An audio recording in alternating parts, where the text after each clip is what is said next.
Türkiyənin Bolu şəhərində təlim məşq toplanışında olan Zirə növbəti yoxlama oyununu keçirib. Rəşad Sadovun komandası Türkiyənin Iğdır komandası ilə üz-üzə gəlib. Məhsullar keçən qarşılaşma rəqibin 4-3 hesablı qələbəsi ilə başa çatıb. Zirənin heyətində Yegor Bagamoyski dubl edib, digər qolu isə Elçin Əlicanov vurub. Bu qartalların yay fasiləsində keçirdiyi 3-cü yoxlama oyunu olub. Bakıdakı ilk qarşılaşmada Zirə Qarabağa 3-4 hesabı ilə uduzmuşdu. Boldakı ilk maçda isə paytaxt təmsilçisi Özbəkistanın Nobahar klubuna 1-3 hesabı ilə məğlub olmuşdu.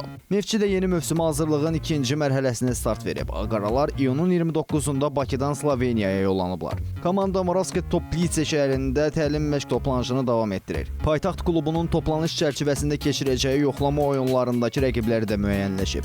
Yuri komandası iyulun 2-sində Rumıniyanın Çefer Kluj, iyulun 6-sında Serbiyanın Partizan, iyulun 10-unda Radnički Niš, iyulun 13-də isə Xorvatiyanın Osijek klubu ilə qarşılaşacaq. Neftçinin Sloveniya toplanışı iyulun 14-nə də davam edəcək. Avstriyada təlim məşq toplanışında olan Qarabağ bugün daha 2 yoxlama oyunu keçirəcək. Ağdam təmsilçisi əvvəlcə Ukraynanın Xarkov klubu ilə üz-üzə gələcək. Oyun Bakı vaxtı ilə saat 15:00-da başlayacaq.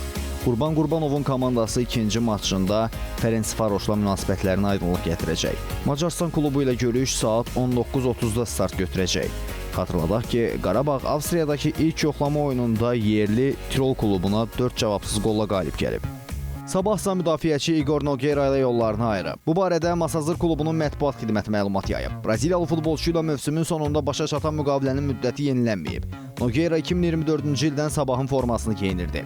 O, komandanın heyətində 62 oyuna çıxıb və 4 qol vurub. Müdafiəçi Sabahla bir dəfə Azərbaycan çempionu olub, 2 dəfə isə ölkə kubokunu qazanıb. Daha bir keçid xəbəri Səbaildən gəlib. Paytaxt klubu Çarvan-Yevlaxdan ayrılan Elton Turabov heyətinə qatıb. 29 yaşlı müdafiəçi ilə bir üstəgəl bir illik müqavilə imzalanıb. Qeyd edək ki, Turabov ötən mövsüm Misli Premyer Liqasında 29 oyuna çıxıb və 1 qolla həyatda qalıb.